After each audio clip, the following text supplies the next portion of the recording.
Bonjour et bienvenue sur la chaîne Une Mine échappée en Afrique. Oui, si c'est pour la première fois tu as eu la chance de tomber sur cette merveilleuse chaîne, tu as deux choses à faire simplement.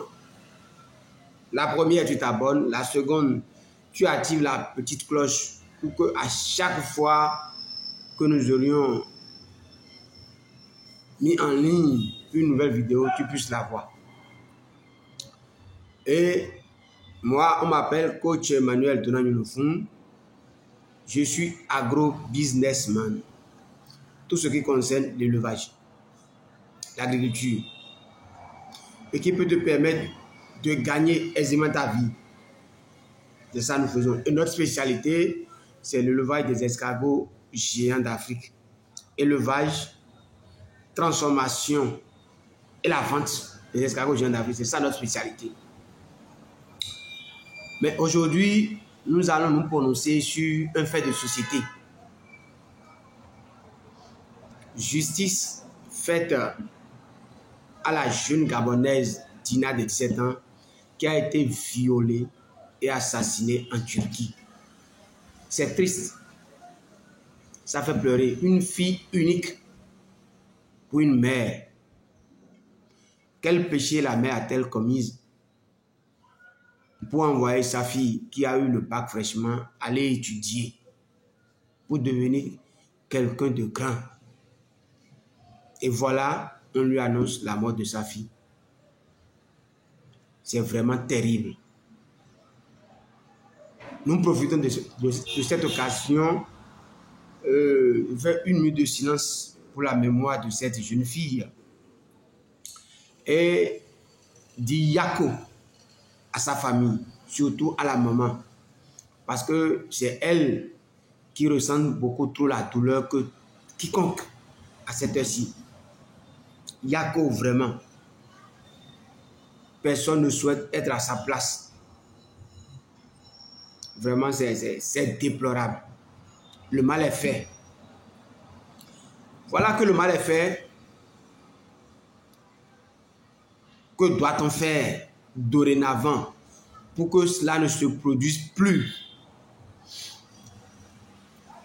J'ai fouillé, j'ai réfléchi, j'ai compris une chose. Que l'Africain n'est jamais la bienvenue ailleurs que chez soi. L'Africain que nous sommes, la peau noire, noire d'ébène que Dieu nous a donnée, fait peur à la race blanche. Et ça fait que partout, sauf en Afrique, nous sommes la cible des hommes blancs. Il faut être aveugle pour ne pas voir et comprendre cela. Aux États-Unis, nous ne sommes pas les bienvenus. En Occident, nous ne sommes pas les bienvenus. En Chine, nous ne sommes pas les bienvenus. En Inde, nous ne sommes pas les bienvenus. En Turquie, nous ne sommes pas les bienvenus. Même en Russie, nous ne sommes pas les bienvenus. Et le pire, c'est dans les pays arabes. L'Africain n'est pas les bienvenus. Ce que les gens oublient, on pense que c'est seulement l'Occident qui a fait la traite négrière. Non. Les Arabes en ont fait pendant des siècles. Les Arabes nous avaient esclavagisés. Les gens ont oublié ça très tôt. Et on pense que c'est seulement l'Occident. Non. Et c'est toujours dans la mémoire des Arabes que les Noirs, ils considèrent les Noirs comme leurs esclaves. Jusqu'à nos jours. Jusqu'à nos jours. Donc, nous devons faire très attention. Oui, on ne va pas refuser aux gens de ne pas voyager. Il y a des gens qui veulent voyager. Il y a des gens qui aiment voyager. Mais ils doivent faire beaucoup attention pour leur vie. Parce qu'après tout, à part la maman de Tina, la Gabonaise, la famille a perdu, le peuple gabonais a perdu. Et par ricochet, c'est l'Afrique qui vient de perdre encore une de ses filles vaillantes. Ah oui, C'est l'Afrique qui a perdu. Et que doit-on faire en Afrique pour éviter que ces cas de situation ne se répètent? Parce qu'il paraîtrait que tous ceux et celles qu'on envoie là-bas en Turquie étudier là, la majeure d'entre elles a toujours été violée, assassinée comme ça. Les enfants vont là-bas, ils n'arrivent plus à étudier. Et je ne sais pas pourquoi, toi, parent qui m'écoute à cet instant-là, tu veux envoyer ton enfant quelque part. Mais il faut checker d'abord. Il faut faire des enquêtes. L'Internet existe pourquoi? L'enfant n'est pas caillou qu'il faut lancer pour une destination donnée. Avant d'envoyer nos enfants ailleurs, nous devons chercher à comprendre réellement qu'est-ce qui se passe là-bas. Comment ça se passe là-bas. Il faut trouver quelqu'un qui a déjà fait l'école là-bas et lui demander des comptes, des renseignements. Comment, avant d'envoyer nos enfants là-bas. Est-ce que vous me comprenez? Une fille de 17 ans, c'est encore un bébé, surtout que les filles uniques là, c'est des enfants qui sont collants à la jupe et au pantalon de leur papa. Ah oui, 17 ans. Il faut la réveiller. À 5 heures, lève-toi. Va faire ci, va faire ça. Vous continuez à faire ça à la maison et un jour, vous les jetez pour dire, va étudier là-bas. Va étudier là-bas. On est pressé. Pressé pourquoi?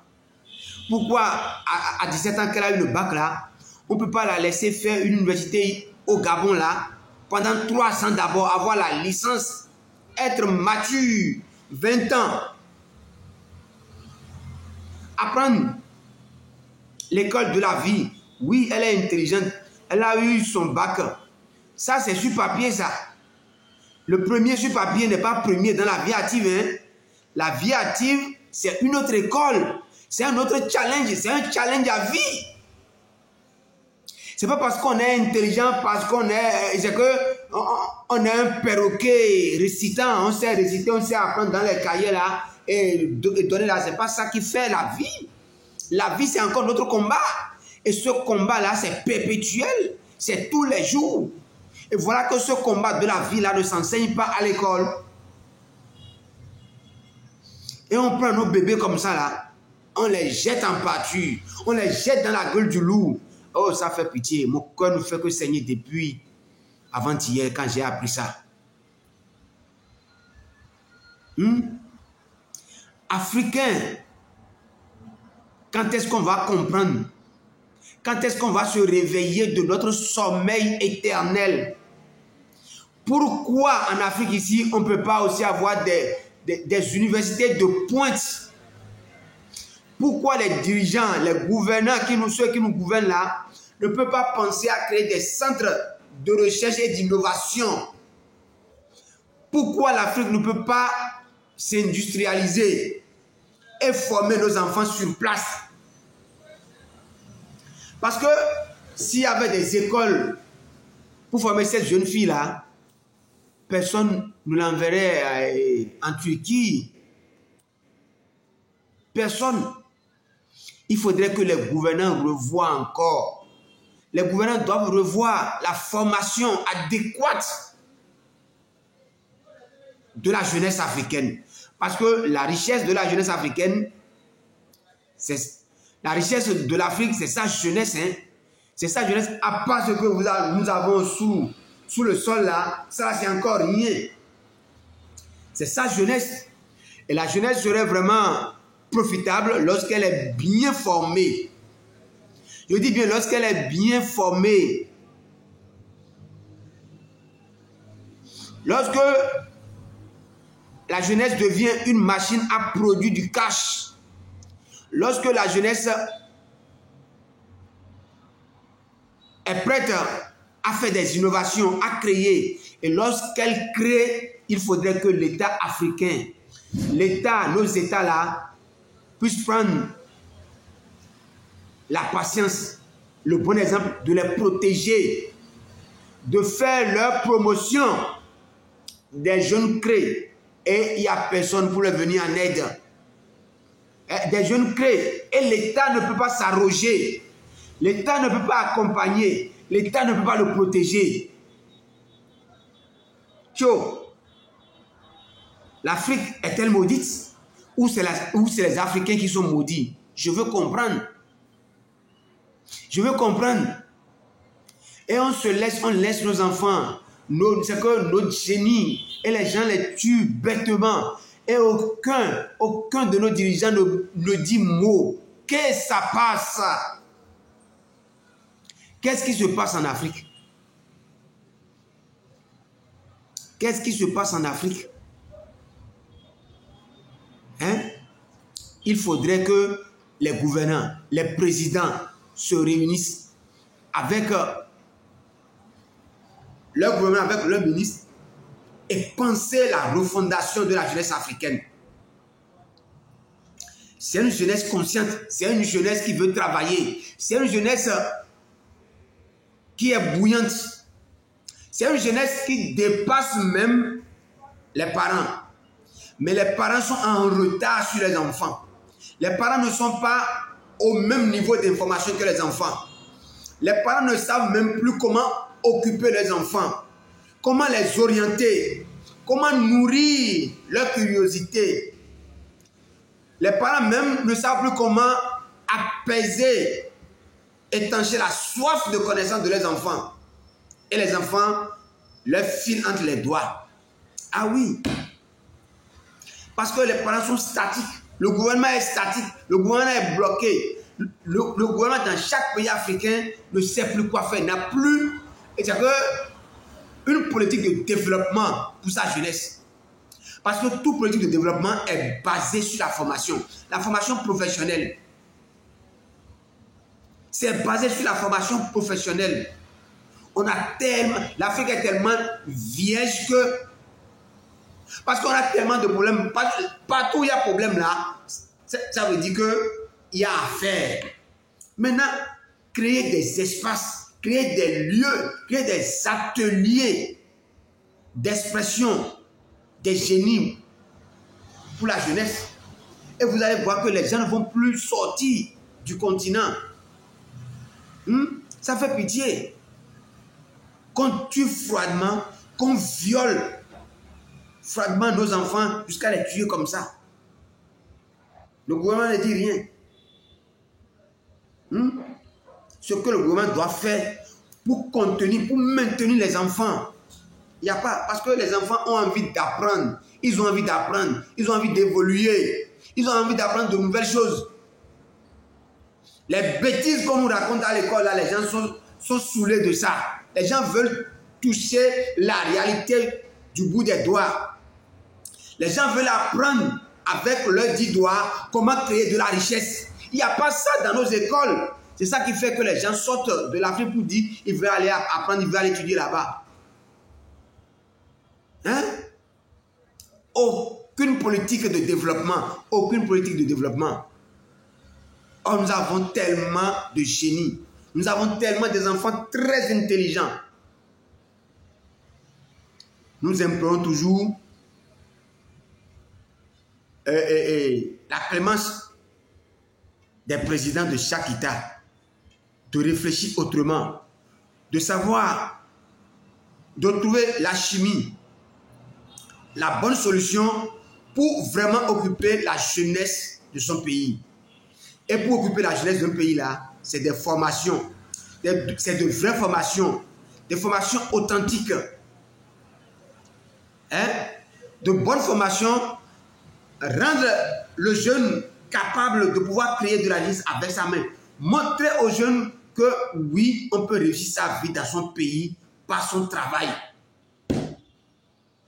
Et aussi, pour pas finir, pour tous ceux qui ont des business ou bien doivent aller dans les pays maghrébiens là, vous devez ouvrir vos yeux. Les Arabes, regardez comment eux-mêmes ils s'habillent. C'est des gens qui s'habillent en boubou. Hommes, femmes, toujours en boubou. C'est des gens qui n'arrivent pas à domestiquer le sexe. Ils ne supportent pas voir les fesses tourner derrière dans des pantalons. C'est ce que l'Africain sait faire. Donc quand vous allez là-bas, là, sachez quoi porter. Autrement dit, vous serez toujours victime du viol. J'en ai fini. Paix à l'âme du disparu. Et que chaque parent fasse l'effort de protéger son enfant. De ne pas être pressé à jeter son enfant dans la gueule du loup. D'étudier correctement, de prendre les bonnes informations de là où il veut envoyer son enfant. Et n'oubliez pas, en Afrique ici, il y a de belles universités où vous pouvez envoyer vos enfants. Checkez, fouillez et vous allez trouver. Le bonheur ne se trouve pas que chez l'homme blanc. Le bonheur se trouve aussi en Afrique ici. Merci beaucoup. C'était le coach Emmanuel. Si vous avez aimé, likez, partagez et soyez prudents. Protégez nos enfants. Rendez-vous sur